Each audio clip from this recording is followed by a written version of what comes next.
Cafecito con la Mera Wera. One cafecito at a time. All right, welcome everyone to our third episode of Cafecito con la Mera Wera. I'm very excited because I have my friend Ivonne Kuri here, and she's going to be a treat because she provides information that I think all of us, either have some personal experience with or have a close family member with personal experience with, and it touches homes every day, right? Mm-hmm. And we're going to be talking about addiction, recovery, and all the nitty-gritty. Yes. So just introduce yourself to us and let us know who you are. Okay, like you said, my name is Ivonne Kuri. I am a woman in recovery, a mother. I am also an LCDC intern counselor. And, my journey with addiction hasn't been easy, but it's proof that people can change and rebuild their life.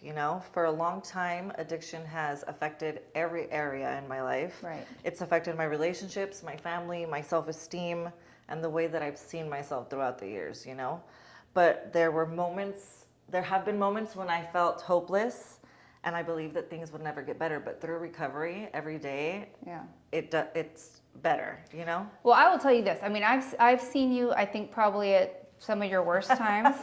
And then, you look better than I've ever seen you. You have a glow about you that I haven't seen in a really long time.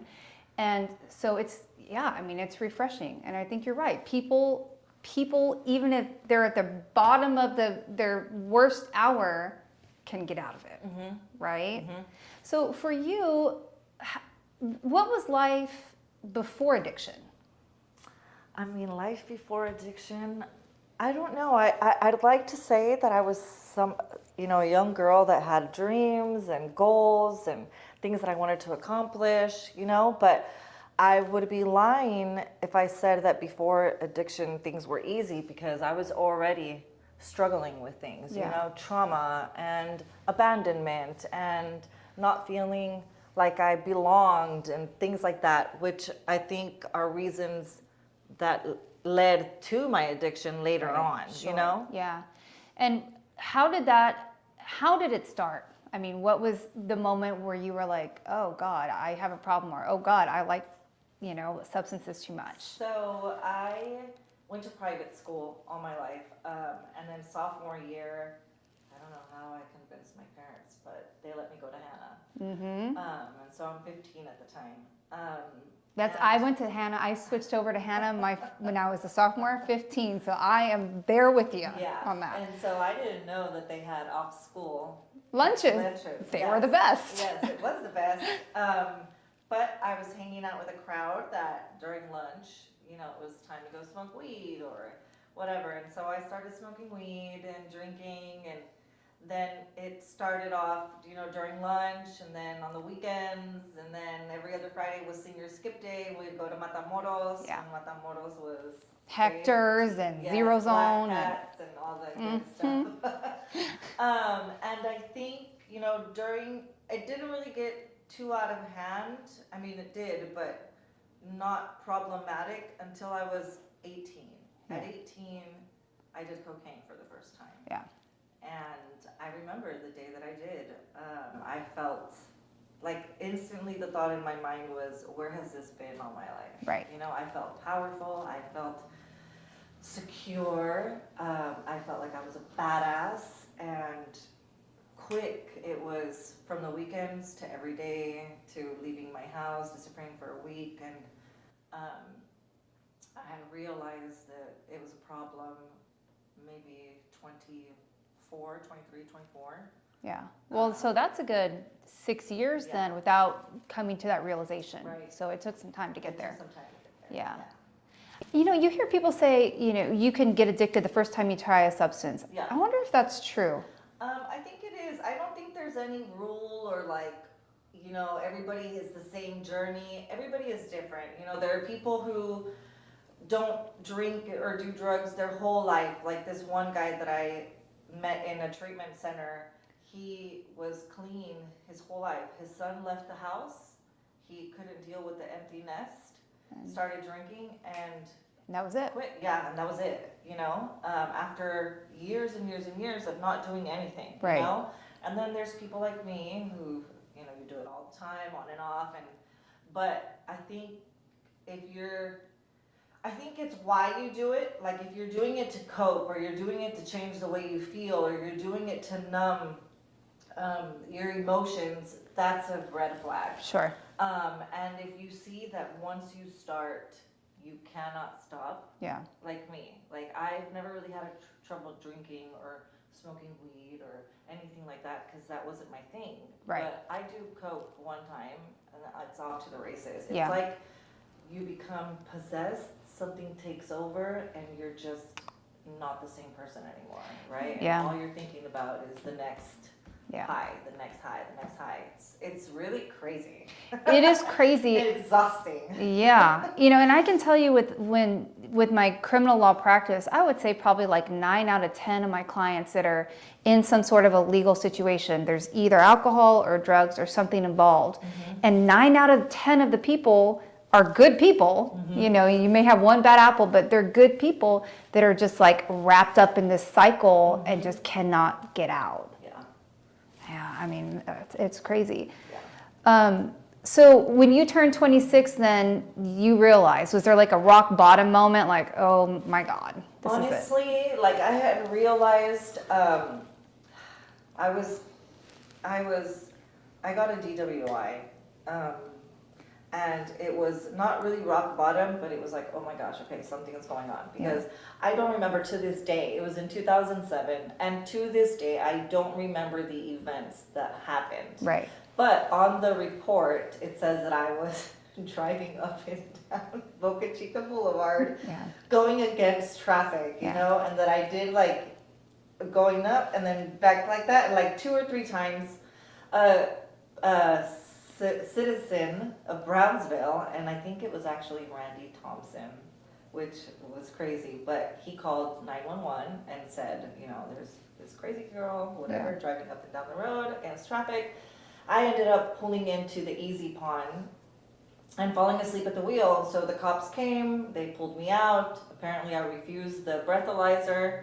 They took me to jail, but because I was so out of it, they called my parents to come pick me up. My parents said they dragged me out of there because I was like dead weight. Yeah.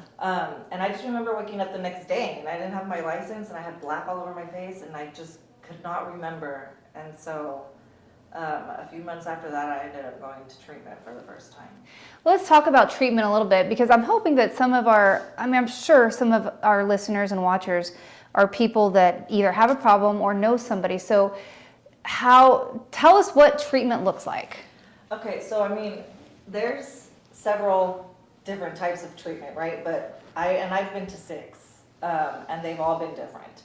So the first 3 times I went to a place in Corpus called Charlie's Place, and it was co-ed, and you know, you get there, you're in class all day from like 6 in the morning to like 3 in the afternoon, and then you have some leisure time, and then you go to a meeting at night, and they feed you 3 times a day, and you get to be around people that are going through the same thing as you, so you don't feel alone, and you don't feel like you're the only one that this happens to. And it's usually 90 days. I feel like co-ed is something they shouldn't do really, because distracting. The point is to be not distracted and to focus on yourself. But if you have the opposite sex there, it's a distraction. I did go to an all-women's treatment center in 2018, and that was powerful. I remember like being in a room with 35 other women who had lost their kids to their parents or to the system, that, you know, left their kids behind, that had done all the things that I had done, and were trying to get better and facing their fears and their guilt and their shame. Because that's the thing. I feel like a lot of us stay out and refuse getting help because the voices in our head that are telling us, oh, you're worthless, or you can't repair the damage that you've done, is so overbearing that a lot of us just don't want to look at that. Too hard. We don't, exactly, too hard. But when you do, you realize, you know, I could have saved myself years of suffering Yeah. and gotten to work on getting better quicker. Right. Yeah. Yeah, I mean, I think you bring up a good point. It's just you stay in that cycle because it's hard to face, I guess, the things that have. I mean, reality. Yeah, they're reality. Yeah, and maybe some of the underlying issues. So, what do you think's helped you the most in sobriety? Honestly, so my dad has been clean since he was 19 years old. Wow. A lot of people don't get clean at that age, Yeah. you know? That's when the party is starting, when Yeah. you're in your teens. But I've always had this man support me and keep me accountable and call me out on my stuff and encourage me to just get up and keep going. Right. you And know? he understood it a little And bit. he understood it Yeah. a little bit. Now, he doesn't understand relapse. And a lot of old timers have the mentality of relapse is a failure, you know? Okay. And I think that's one of the biggest myths about recovery, because relapse, for some of us, is part of the process. Okay. You know, there's something that we missed or didn't want to look at or we weren't being honest about the first time that caused us to go back That makes sense. and relapse. And so it's a learning step, if you look at it. Sure. If you're paying attention. But my dad has always been, I feel like, my number one fan. And you know, this last time that I relapsed, I remember telling him, I don't know if I can do this again. Like, I'm tired. I just don't have the strength, because just like living in addiction is hard, being in recovery, I feel, is 10 times harder. Tell us why. Because you have to it's so much work. Like, okay, number one, you have to be clean. You have to deal with your feelings. You have to feel everything. You have to be mindful of the internal triggers, the external triggers, what you say, how you're feeling, where your mood is at. Like, you just have to be mindful and aware of everything. Because any little thing can start setting you back in motion. So, and you have to go to meetings, and you have to go to church, and you have to, you know, make amends, and all these things. So it's a lot of work. Right. And every time you fall, or I have fallen, I've just been beat down more. And it's like, oh. So I remember sitting in the truck telling him, I don't know if I can do it. I'm tired, I'm exhausted. I don't know if I have one more in me. And he was like, if you've been good at anything, it's been of getting back up and coming back. Yeah, just like pulling you've yourself always up. been Yeah. strong.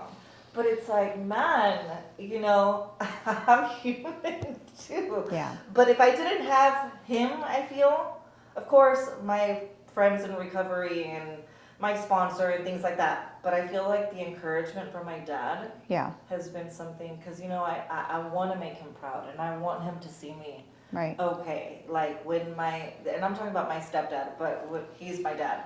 When my biological father passed away, I hadn't talked to him for 4 months, and I was on the streets. So I didn't get to say bye to my dad. And my dad died, unfortunately, worrying about me. Sure. I don't want that to happen next time around. Right. Hopefully not anytime soon.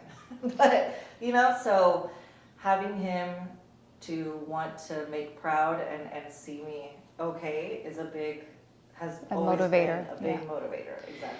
Let me ask you this, if some of us have somebody around us that is mid-addiction or has relapsed, what's the proper way for a family or a friend to respond? Like, you hear, well, you're just being what's the word? Enabler. Why can't you just stop? Yeah, That's okay. one thing you should never say to somebody, I feel, dealing with addiction. Like, well, you would just stop if you cared, or you could stop if you want to. Right. Because it's not that simple. Right. It's more complex than that. It's Believe me, physical. If we could stop, we would Yeah. immediately, because I know people think, oh, well, you're just having fun and a good old time and whatever. No, we're miserable. Yeah. We're dying. Yeah. You know what I mean? Yeah. It's not fun to be on the streets, and it's not fun to go to sleep starving, and it's not fun to have to go steal to support your habit because you have no money. Like, those things are not fun. Yeah. We're trying to survive Yeah. in the environment that we're in at the time. But I feel like, especially here in the valley, it's I hung out with a lot of people that would get high at home, and their family members were just like, well, as long as they're here at home and they're not causing havoc out in the streets or whatever, Right. that's not good. That's enabling. That is totally enabling. Yeah. But it's like, is that the kind of life you want for your family member? Yeah. You like to see them rotting away in the back room? Like, no, you Yeah. know, my parents would never. Yeah. My parents would never, and thank God for that, because Right. imagine if they did, then it would be, acceptable in a way of life. Too easy. But because, well, you can't come if you're messed up, and you have to go get help, and blah, blah, blah, blah. So I just feel like in Brownsville, recovery needs to be more available, and there has to be more places to be able to go and get help, and there's not. Yeah. So everybody's just like, I think family members need to stop enabling. I know we are good manipulators and we make you feel like crap and we try to get our way all the time, but it's tough love, yes, to kick your son out or your daughter out and to see them struggle or whatever. But if you keep them at home, nothing's gonna change. If nothing changes, nothing changes, So you have to push them, and even though it kills you, because I know it must kill parents to be like, no, That's you it. can't come, that's it. Whatever they go through, but they will eventually, well, hopefully, because some of us die out there, you know? It's true, yeah. But you can't let the addiction keep making the whole house sick, Yeah. Right. Because you think you're okay, you're not. Yeah. Like, everybody. There's a ripple effect. There's a ripple effect. Yeah, it's just not like an isolated. Exactly. Yeah. Do you think that people can recover without having hit rock bottom? Yes, I do. Yeah. I don't think that everybody has to hit rock bottom. I actually am jealous of those who see where their life is going and they're like, okay, no, I don't want to experience the what ifs. Right. And stop when Before it gets out of hand. Before it Yeah. gets out of hand. Before the arrest or but before no, the. you don't have to. And so, what is it that you think? I mean, you talked about your dad being a motivator and your friends in recovery. Is there something external, like a hobby or something that you've grasped onto that's like, this is helping me? This is, I don't know, an outlet. So I really don't. I have a 3-year-old. That's your outlet, yeah. So I really don't have. I mean, I really don't have like hobbies for myself. Yeah. It's everything Yeah. for him, Yeah. But he keeps me grounded, and I think the last time that I relapsed, I had to realize if you don't stop and make a change, you're gonna lose your second son. Yeah. And I had already lost my first. Yeah. My parents raised him, and thank God for that, because he is an outstanding young man, and my parents stepped in when I was out of there. But not wanting to go through that again a second time is what made me snap. Yeah. I feel like if I didn't have Owen, I would probably still be out. Sure. It's easy when you don't have somebody looking at you, making you realize, like, what are you doing? But also, I went back to school during those 5 years of being clean before I relapsed to get my LCDC license. Tell us what that is. So LCDC is Licensed Chemical Dependency Counselor, and TSTC has a 2-year online program that allows you to graduate with your associates and get your LCDC intern license. So as an intern, you have to work, I think it's 4,000 hours under an LCDC, and then you can get your LCDC license. So I never thought I was going to go to school. I never thought I was going to be excited about it, but during that time I did get this. And when I relapsed and I had to go to treatment again, I realized, like, well, this is just another addition to my story. Yeah. To help those that are going to be my clients, that I'm going to see, that I'm going to, relapse, yes, it's not fun or whatever, and sometimes it's cunning, baffling, and powerful how it can just happen like that after so much clean time. Yeah. But I feel there's always something that you learn from it, and for me, I think it was relinquish control. Yeah. and just accept life on life's terms. Yeah. You know, I wanted to control that situation so bad and make that person stay and do what Right. I wanted. And when it wasn't happening, Yeah. I just unraveled, right? But acceptance is a major key to being okay. And now I have accepted it, and I feel like that has helped me feel lighter, and I feel like everything's gonna be okay now, you know? Yeah. And 8 months ago, I wasn't feeling like that. I love it. I mean, you said earlier that, you know, a relapse is not a failure. It's just, you know, adds to your story. And I think that's so relatable, especially as women, because I know, I mean, even if it's not a drug or an alcohol issue, we can be so freaking hard on ourselves with any minor bump in the road. Yeah. I mean, I know personally, if I just, you know, say something stupid or make a mistake, I can really be like, you know, talk ugly and dirty and, you know, mean.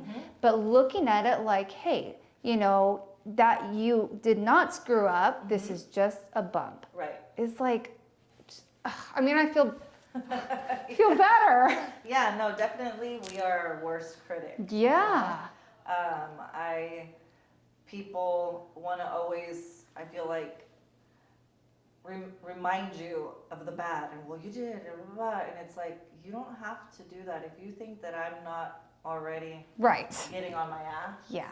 all the time, I mean, nobody knows better than me, Yeah. right? But I mean, I can just tell you from an outsider hearing your story, and you know, I'm sure that people that hear this will have a similar view as I have. And it's, I mean, when I look at you, I see a hero. I do, because I feel like, you know, you have gone through these struggles that some people will never face, right. and have really, I mean, become a hero to yourself, to your family, and to your children. That's major. Yeah, I don't know about the hero part, but you know, I will always, I don't know what You'll get there. yes, like, I try, you know what I mean? And I think that's the thing, like, if you fall, you can get right back up. You don't have to stay down in the pit, right? You can get back up. And if you fall one time, great. If you fall 5 times, okay. If you fall 30, 40, 100, oh well. Yeah. Just get back up and keeping on. Yeah. I love it. I mean, we can all take that into our everyday lives. Right. What can you tell us, or what should we say to someone who we think may be struggling? I think one of the most encouraging or important things you can say to someone is, you don't have to go through this alone. Because a lot of us feel alone, and like we're gonna be looked at different if we admit that we're struggling and need help, or judged or put down, or whatever negative way it is, because we're in that mindset. And I feel like someone just saying, you don't have to do this alone. Yeah. We can do it together. Yeah. Right? And offer treatment. And I know that a lot of people say, well, I can't afford it or whatever, and that's a big, but Texas, for those of us that are here in Texas, has this program called OSAR, O-S-A-R. Okay. And they work at Tropical of Texas. Okay. And so what they do is you go, you tell them that you're trying to get into treatment. They'll do an assessment, a screening, they'll do an assessment, and then they'll get you into a treatment center paid for by the state of Texas. Wow. A lot of people don't know that that's Yeah. available, but it is. You might have to wait maybe a week or 2 or 3, I don't know if there's no beds available, Sure. but you will get in and it'll be completely paid for. So where there's a will, there's a way, you know? Yeah, sure. Well, that's a great resource to know, because I think you're right. Half the problem is people that know that they're struggling but just don't know the way out, Right. or where the resources are. Mm-hmm. So did you ever think that your life could look like it does now? I mean, from where you were maybe 10 years ago. Oh no, 10 years ago, well, you know, 10 years ago, 10 years ago I was not in a good place, and I think I was at the height of my addiction at that time. Yeah. And my oldest, I didn't have my youngest, but my oldest was with my parents, and I couldn't go to their house, and I was just on the streets and living crazy. And no, there was a minute that I thought that my life was going to be like that. Yeah. You know, that that's how we were going to live, and that I was probably going to end up dying Yeah. or something. So to be here, clean again, and you know, a little bit of education, and back in the good graces with my parents and at their house and around both my kids, and Yeah. trying to get along and at peace, I feel, is the biggest thing, because my my mind doesn't attack me Yeah. as much like it used to. Yeah. You know, so that helps. Another thing too, I mean, with addiction, 99% of the time comes co-occurring disorder of mental health. So I feel it's very important to take care of your mental health while you're trying to get recovered, because they coincide. So if you're not healthy up here, then you'll slip back into old patterns. Right. But if you're taking care of your mental health, it helps quiet down all the noise, which lets you see clearly, think clearly, and keep going. Yeah, I mean, that's a great point. Let me ask you this. I had someone in the office not too long ago, but they suspected that a family member had an issue, but it wasn't confirmed. Right. How does someone broach that? Well, I think the easiest way would be take a drug test. Yeah. And then they say, hell no. Yeah, Then you know they're going to fail. But there are signs. I mean, parents, family members, brothers, sisters, you know your family member when they're right. If they're spending a lot of time alienated, isolated, if their attitude is more aggressive and they're irritable and they're restless, if they're coming home at all late hours, if they're not answering the phone, if they're not messaging back, if your behavior changes immediately. Right. You know? Yeah. So if you feel like that is happening and they're living under your roof, it's simple. Right. Let's take a drug test. Right. And if they refuse, well, there's your answer right there. Right. Right? But don't stay quiet about it, because it might not be a problem per se at the time, but if nothing is done about it early on, then it can lead to disaster. I think that's where families get, well, we don't know, and it's kind of touchy, and I think people try to like mind their P's and Q's because they don't want to offend, but then you're right, it could lead to a whole road of Plus, I think too, it's important, if you see that, sit down with your family member or whoever it is, your friend, and ask them, like, is there something going on? How are you feeling? Is there something happening? Because a lot of the times people turn to drugs and alcohol as a way to cope. Yeah. As a coping mechanism, Right. because they don't have healthy coping skills. Yeah. So what do? We self-medicate. Right. You know? That's more fun than working out, Yeah, right? Or definitely. easier than hitting the Quick, gym. instant gratification, Yeah. Yeah. Wow. Well, you have been a wealth of knowledge today. Is there anything that I haven't asked you that you think, God, she should ask me this because these people need to know this? So I feel like people, always be aware if they're the ones struggling, your triggers, right? Okay. So there are internal triggers and external triggers. Internal ones are how you're feeling. If you're feeling low, if you're feeling frustrated, if you're feeling guilty, if you're feeling shame, and it's happening, let's say out of the 7 days a week, 4 or 5 days a week, it's something to look at. Yeah. If you're stressed out, if you have a lot of anxiety, there's something to look at. And external triggers is, who are you hanging out with? Where are you going? If you're out at the bar but you're not drinking, and then you start feeling a certain type of way, Yeah. you shouldn't be there. If you're hanging out with people that are still getting high or still getting drunk, and you're trying not to, you shouldn't be there. Yeah. So you have to be aware of what's going on, because relapse isn't something that just happens. Like, taking the drug or the drink is the last step of relapse. Relapse happens way before you intake the substance. Yeah, Relapse that's interesting. happens when you're playing with fire and you're at places you shouldn't be, and then you start thinking, oh, well, one won't, hurt, and you're starting to get angry all the time, and not doing your inventory, and not talking to your sponsor, and not going to meetings like you were, and so your behavior starts slipping, exactly. So it's things you have to be very mindful. Right. Yeah. And if you start feeling a certain type of way, reach out, say something. Don't keep it to yourself. Right. Yeah. And people that are sober do not have to be dull and boring. I think that's a misconception too. No, they don't. I mean, it's boring and dull to be in a hotel room stuck or in your house stuck, like not doing anything. Life is beautiful, you know? There's so many things to do and enjoy and learn. So, yeah, life is more fun and less boring, clean for sure. That's great. Yeah. And there's always a way out. I feel like the most important thing that I would want somebody struggling with to know is there is a light at the end of the tunnel. Right. Your life is not doomed to live like that. You weren't put on this earth to rot away like that. Yeah. There is help. There are people willing to give you their time, give you their advice, share their experience, strength, and hope with you so you can get back to living. Yeah. So I will tell you, you know, as a criminal defense attorney, I've seen countless people enter into the system because of their alcohol or because of their drug use. And once they're in the system, there's ways to sort of manage it and to try to get people out without having a tainted future on that end.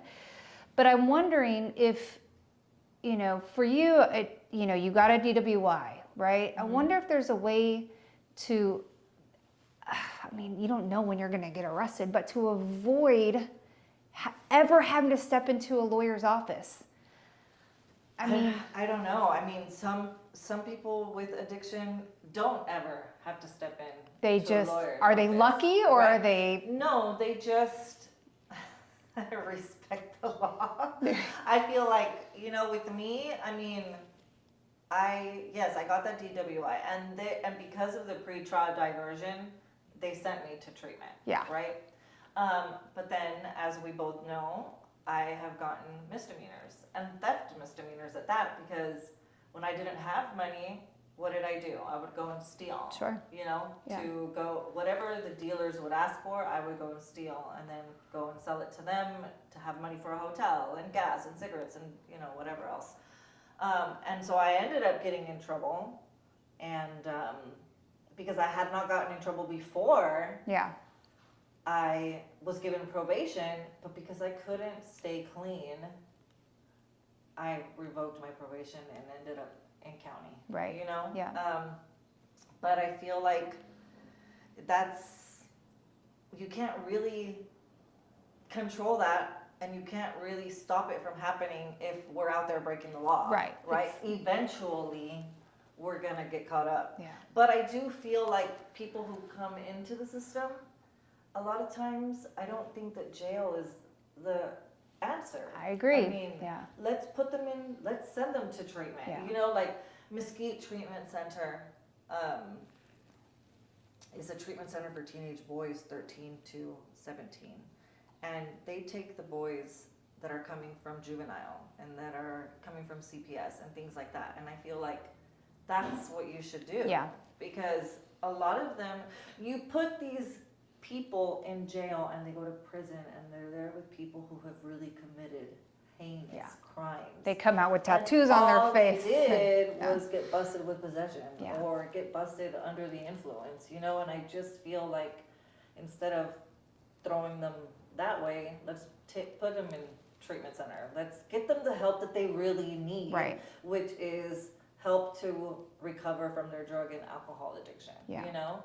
Because nobody comes out of jail wanting to do the Yeah. right thing. Everybody comes out more traumatized, Sure. I feel, Yeah. and more educated on how to do the bad stuff. Right. And that's not the answer. That's not what they needed, Yeah. you know. And then they come out of there and their lives are ruined because of the criminal background. Yeah. When all they Yeah. needed was to go spend 3 to 6 months in a treatment center, and things could have gone a whole different way for them. I agree. You know, and you mentioned the pretrial diversion. For those of y'all that don't know, it's a program here in Cameron County. They have them all over the state where you do a set amount of time, like probation, and then once you get through it, then they dismiss your underlying case. And I think since your time when you're having to deal with that, they've created a drug diversion court here. Oh. Yeah, so I think it's like a 2-year program, but it's in the courts. It's like, they do the monthly check-ins, maybe even weekly, and then sort of a similar situation. But so that's opened up, and I think that's been incredibly helpful Nice. to people too. Yeah, no, Brownsville, Texas needs all the help that they can get. Yeah, yeah. I mean, we're right here. We've seen an influx of the fentanyl, I mean, everything comes through our borders, so Exactly. it can be a hot zone. Definitely. So, as an attorney, I see a lot of people come in here after they've already been arrested. And at that point, I mean, obviously there's a lot that we can do, but I would like to see people sooner. The ones that are actually the best are the parents of the juveniles. Because I've had some of them come in before the kid is in trouble and say, hey, I think my son is doing vapes, or I think my son may be doing something. That's the time to come in, because then we can scare the shit out of a child. And just recently I took a child over to the courthouse and showed him all the inmates with the chains and the orange jumpsuits and said, this is it, bro. I mean, this is where your life is headed.